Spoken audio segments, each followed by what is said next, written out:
Hello, everybody. Happy Monday to you. Come right in, Facebook community. This is Coach Barbara, and this is Real Talk with Love. We have been coming to you for 16 weeks now, every Monday, this same time. And of course, we come in listening to Miss Brannis. Hey, Sharon. How are you? Coralie and Tiffany. Come right in. Thank you, ladies, for showing up a little bit early. There's Brannis singing for us. Brannis McKenzie from Oakland, California, singing our theme song, Sisters at the Well. So come in, hit your share button for me, please. Thank you. Appreciate it. Hope you guys had a great weekend. We did. It's hot, hot, hot. This is hot Atlanta. Here in Atlanta, it is steaming hot, and now it's getting ready to rain, so you'll hear some thundering and carrying on outside. Hey, Charlene, my love, how are you? Christine, how you doing? Hey, Lisa. Please hit your share buttons for me, please. Let's share it. Let's have a few other people come in with us. Thank you, Miss Sharon. It's nice to have you always. And I need a pineapple cake, too, by the way. That's shameless, right? So I'm going to turn it down a little bit so we can get started. At the Well, Brannis McKenzie. Hey, Cody. Listen, before I get started, I want to do two things, if you don't mind, as we're allowing other folks to come on. First, I want to thank some folks who really help me every week trying to get this done. 16 weeks ago, I didn't know anything about doing Facebook Live or any of that because I'm just not that technical girl. Hey, Gwendolyn. But Linda Morgan, oh, excuse me. Oh, her husband will kill me. Her name is Linda Sam.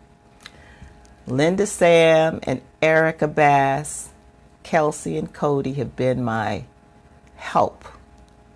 Linda, certainly for 16 weeks, she's always in the cut, typing in for me, helping me out. And then it's wonderful to have my two adult children here with me, and they help me real good. There's Cody telling me the sound is good today. We had some problems with our microphone a couple of weeks ago. So I just wanted to take 2 minutes and say thank you to those who have helped me these weeks and continue to help me. And then I want to thank you for coming in the Facebook community, mostly my friends who are so wonderful to me, who supports the work. I've been a coach for 20 years and I absolutely love it. And I have some friends in my life who really show up whenever I'm doing anything public. And so I just thank you all so much for coming in. Hey, Tracy, I see you. Hey, Charlene. You know, those regulars, I call them, the folks who are part of this community, not just this Facebook community, but our Sisters at the Well community. You know, we have a Monday morning national prayer call every Monday morning. So I have a bunch of folks who get on that call, and we start our week out praying together. We had a really good prayer call today. So Monday is that kind of day for me where we start out with our national prayer call. And then, of course, we end the evening. Hi, Tony. We end the evening with this 30-minute conversation, which I call it kind of a mini coaching session, but really it's more of a conversation. It's just talking about some of the things that, you know, might be pressing on our hearts. So I was led to do this 16 weeks ago, and I don't know when we're going to stop doing it, but we're going to go until we're done. Hey, Juanita. So before we get started, once again, hit the share button. We have a really good topic tonight. I think every night we've had some great topics. And tonight is no different. We're going to talk about standing out, standing on, and standing still. Stand out, stand on, and stand still. That's our topic for tonight. Hi, Chanel. Hi, Willa. So, I don't want to go any further. I want to do one more thing. I thanked some people already, but I want to pause and talk about this COVID-19 era that we're in. There's no way around it. We can't not talk about it. So when we come on every Monday, we don't want it to be doom and gloom. But I think it's a good idea to just check in. So how are you doing? Put in the thread. Tell me how you're doing. This is more than we could have even imagined. This is hard. Do you agree with that? This is tough. Going through this season, we have been here now 4.5 months. And it is tough. You know, there is no way we could have planned for this. And when it happened, those of us who try our best to stay in the present moment and to be in acceptance, those of us who really practice that, we have been in the moment, we've accepted, and we've pushed forward. In fact, we've done things that we didn't even think we would do. You know, some of us have started new classes. We've done some cleaning.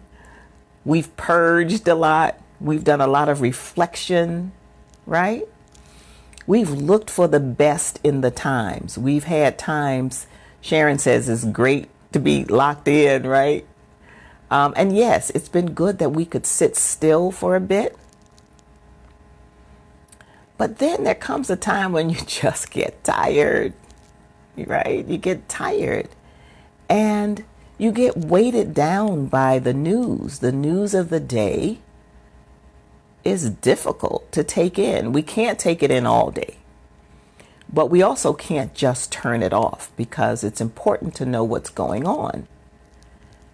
And when we look at the news and we now see ourselves going back around to where we were in April and May, where now states and cities have to close down again because perhaps we didn't take it as seriously as we should have.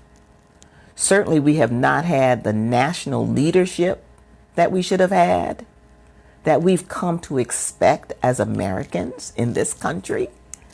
We haven't had that. No organized efforts. I mean, we've seen it in pockets.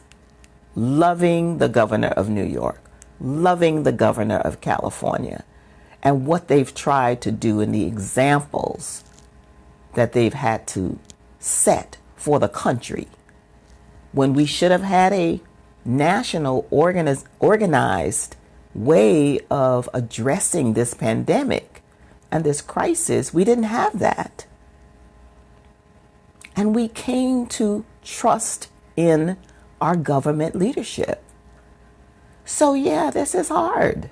It is hard watching every day the numbers. These numbers now, you know, we cannot become desensitized to these numbers of deaths and illnesses. We're talking about looking at 2 million people, maybe. This is absolutely insane. And it's difficult to accept. But again, we realize we have to accept it because we have no control.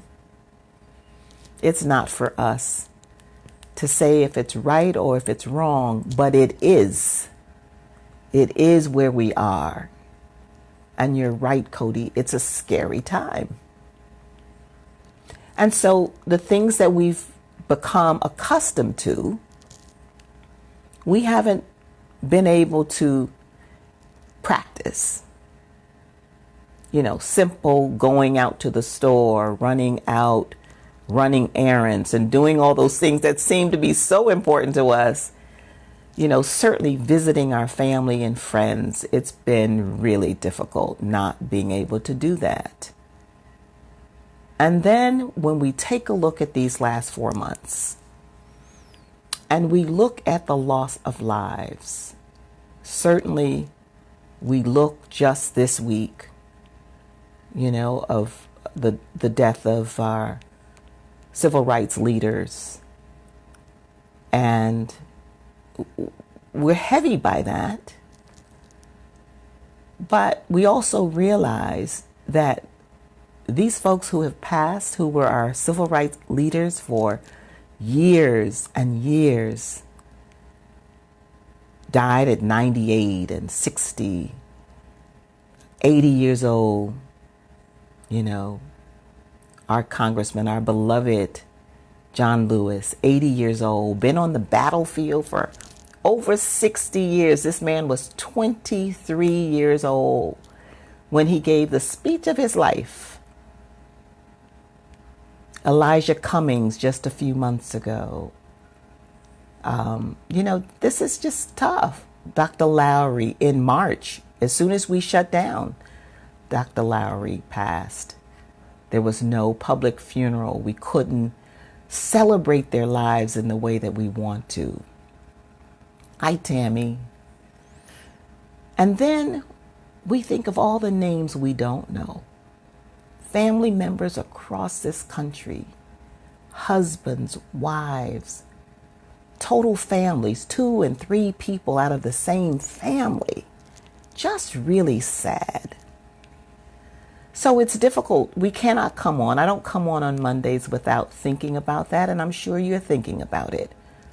So we pause and we just ask God to do what he does, which is to be a comforter to those families that are grieving, and be a comforter to us, those of us who have lost friends, dear ones that we can't support. We can't go to a funeral, right? We can't see the family.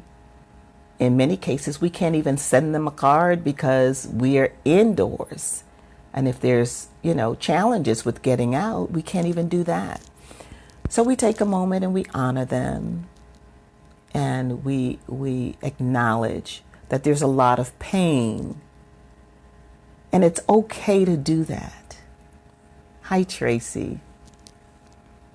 It's okay to do that, and it's okay to feel saddened by that. You know, some folks say, well, you know, that's God's will. We can't be upset with God's will. I didn't tell you to be upset with God's will. But I don't know a human being who will not, well, maybe there's one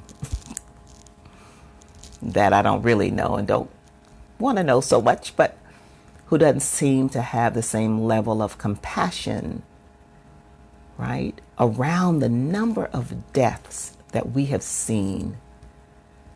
And so we just honor that. We honor that. I just wanted to say that. Would you do me a favor now and hit your share button? So we're going to let a few other people come in. I'm glad that you're here. I made some notes on a topic that I think you will enjoy.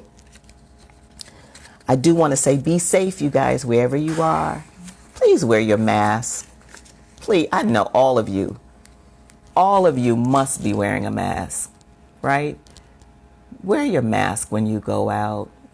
Someone comes to your home, they have to have on a mask. I don't care if it's a gardener who's just knocking on the door to have a word with you. They need to wear a mask. And guess what? It's to protect you, not them. Right? Hey, Juanita Sims. It's to protect us. So, yeah, you have the right to insist. I have a service person coming to my house on Thursday, and I asked when I made the appointment, will they be wearing masks? If not, I'll have one for them. So be safe, my loves, be safe. And tell everybody you know, especially the young people who are so tired. I know they're so tired. Just a little bit longer. We have to get to the other side of this. We want to survive, and then we want to thrive. And that's why tonight we're talking about standing out. I heard a sermon, and the pastor said, in every place, there's a purpose. In every place, there's a purpose. So I took that to mean in every place where I find myself, every situation, every moment, every place where I find myself, there is a purpose. And that purpose is always in play. And that purpose gets determined by a decision that you would make. So if you find yourself in a place right now, however you describe that place, it might be a physical place, it might be a place in your mind, it might be a place in your consciousness, but you find yourself in a place, and it may be a place of uncertainty. It may be a place of upset. The purpose of your being in that place will show up when you make a decision. This is what I love about being the co-creator of my own life. Because being the co-creator of my own life allows me to think about how I would want it to be.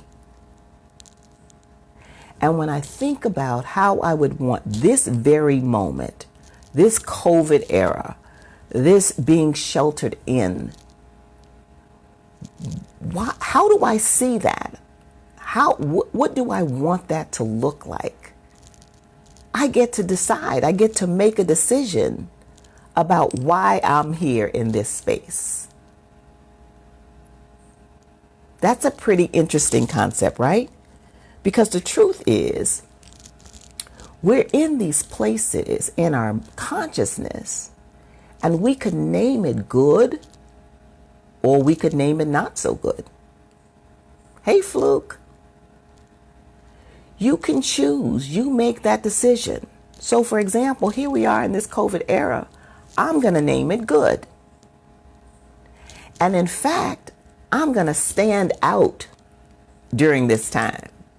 This time where we think that, oh my God, this is so challenging. This is so heavy. This is so different. This is not what I expected from 2020. How did this happen? I had plans for 2020. Well, that's not what's in play at the moment. Something else is in play. And because something else is in play, you get to decide how you want to stand out during that time. Here's what's really important.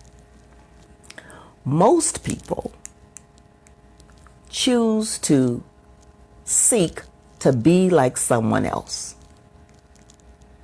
Someone else that they probably feel is successful. Someone else who's doing something perhaps that they might want to do, right?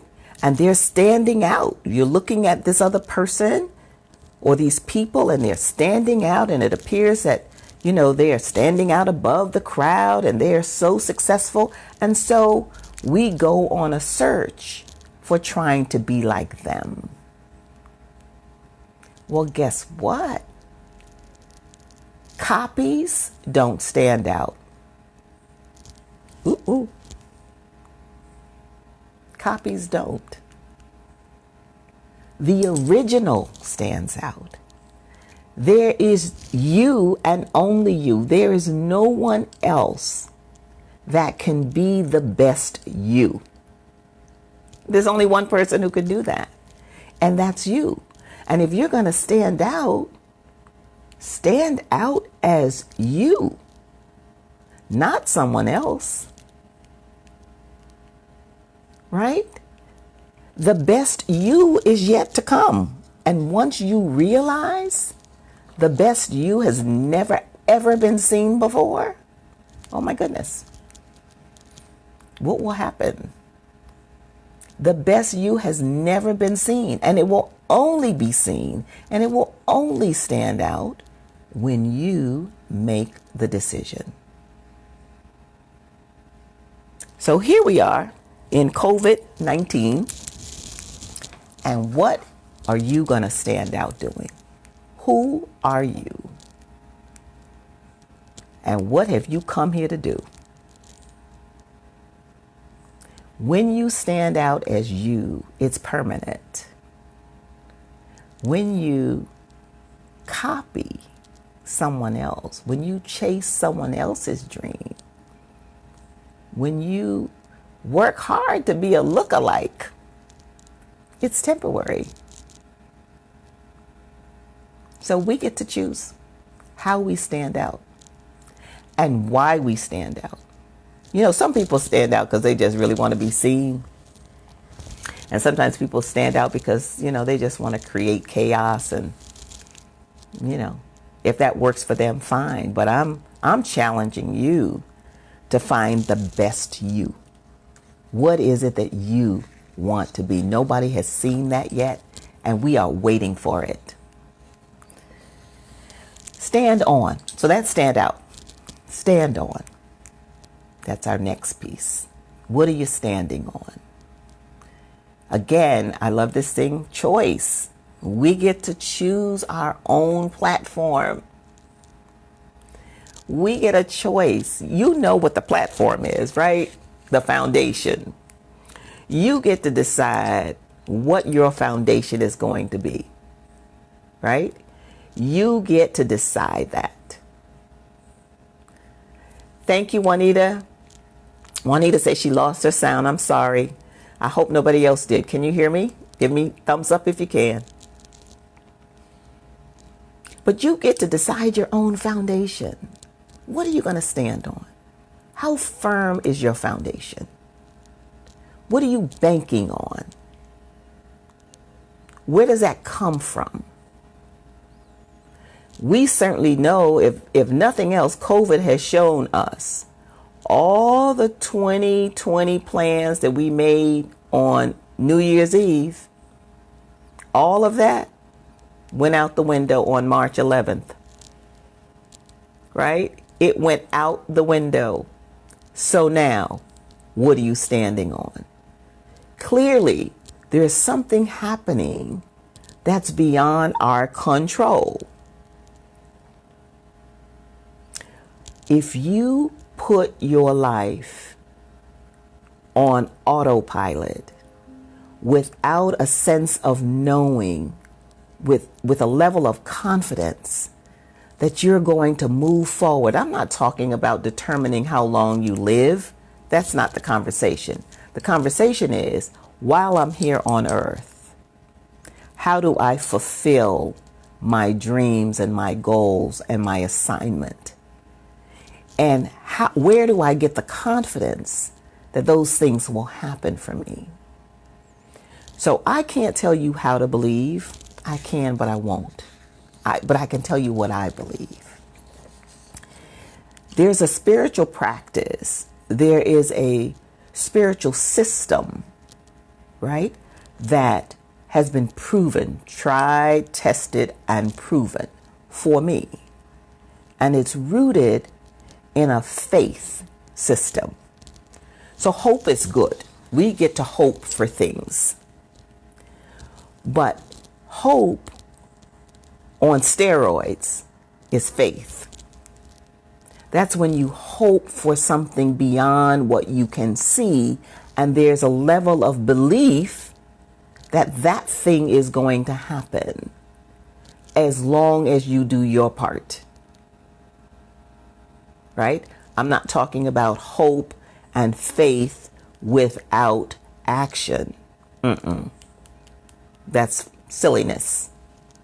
I'm talking about hope and dreams that are anchored in a belief in the possibility and the potential, and believe in your own possibilities and potential to push it forward, even in the midst of a crisis. To see your dreams and your potential reimagined in this COVID era. So maybe you were, I see Juanita Sims on, maybe your business was the travel business. Well, we know right now, travel, right, is not happening.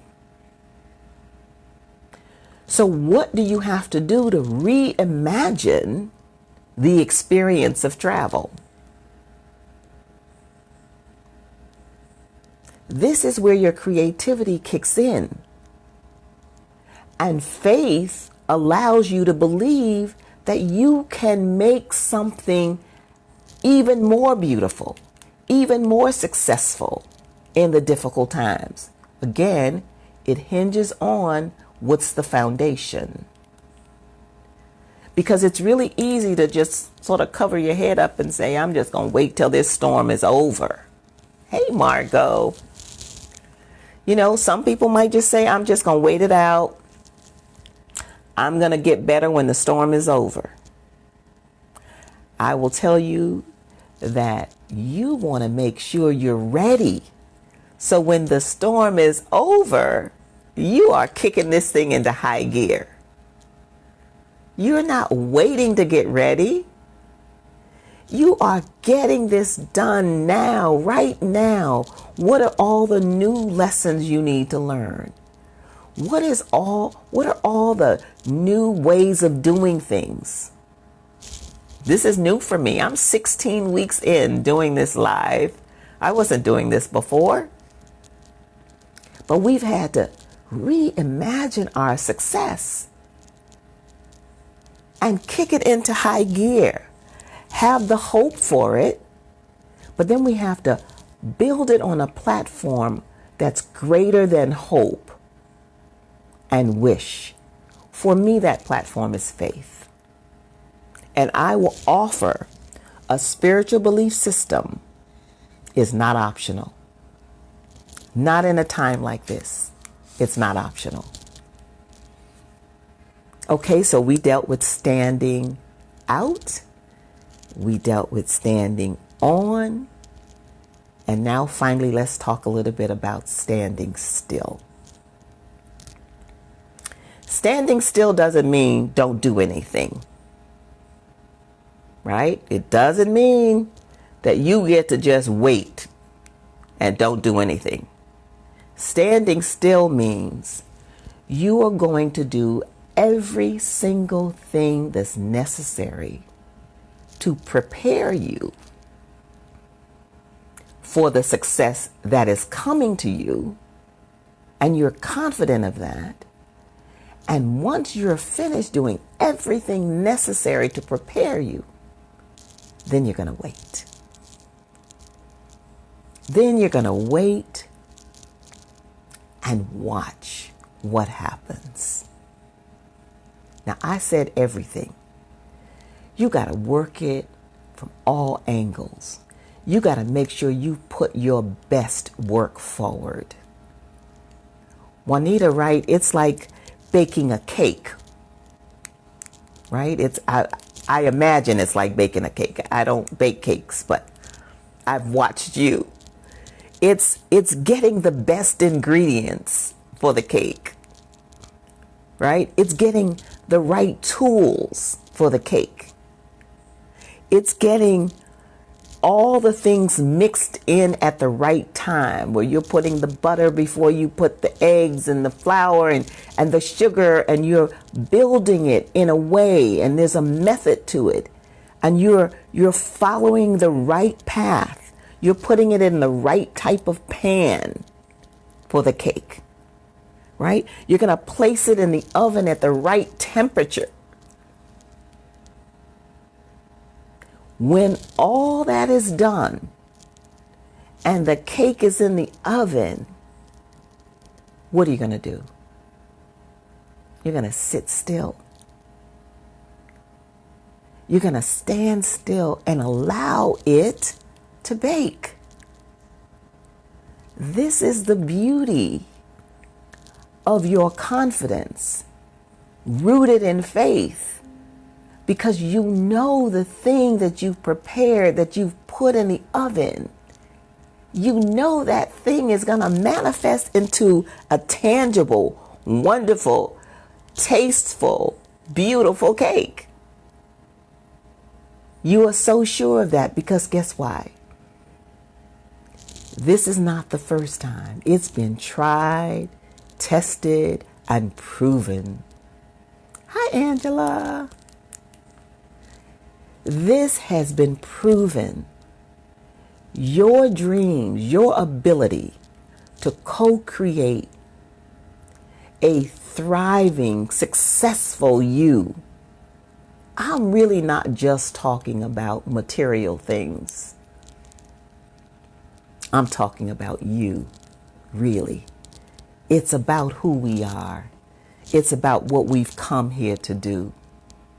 It's why we stand out. It's what we stand on. And it is our ability to sit still and allow the greatness of you, the uniqueness of you, the assignment that you've come here to do. It's allowing that thing to come through bigger, better, brighter, and filling the world with your joy. That is my desire for you, is that this time that we are sheltered in, this time when we can be really challenged by the course of the day, that even in the midst of this, you find your joy. Even in the midst of this, you worry not about what anyone else is doing, but you get turned on to your own life and your own purpose. And you be that bright beacon of light in the midst of all the chaos.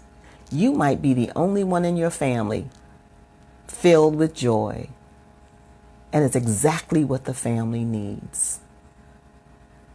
So I hope this has been helpful. Thank you for listening today. You know, we drop in for this 30 minutes every Monday. It's been my joy to spend this time with you this Monday. Please share it. Maybe you will start even a watch party with some of your friends. They might need to hear it. But it's been my joy and my pleasure. I thank you and God bless you. Have a good rest of your evening. Thanks, Willa. Thanks, everybody. Hey, Mitty. Thanks for joining. It's been my pleasure to have you this evening. Good night. Thanks again. Don't forget, share it. Thanks, Charlene. Bye-bye, everybody. Thanks, Tracy. Thank you, Tammy. Thank you, guys. Bye-bye. Love you.